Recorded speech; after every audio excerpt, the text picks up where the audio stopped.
रामचरितमानस जब विराम किया तो अंतिम चौपाई ये है, ताहि भजिए मन तजी कुटिलाई।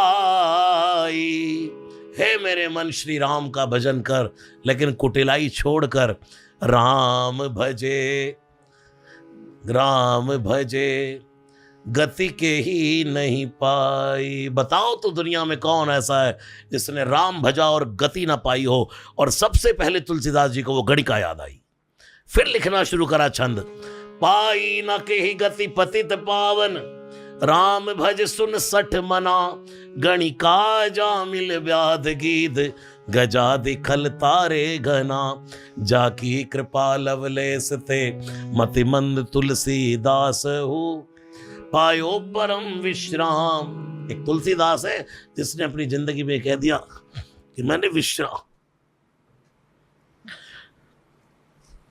राम गुण गाकर विश्राम पाया हो। इसलिए आज दुनिया का सबसे बड़ा ग्रंथ है रामचरितमानस।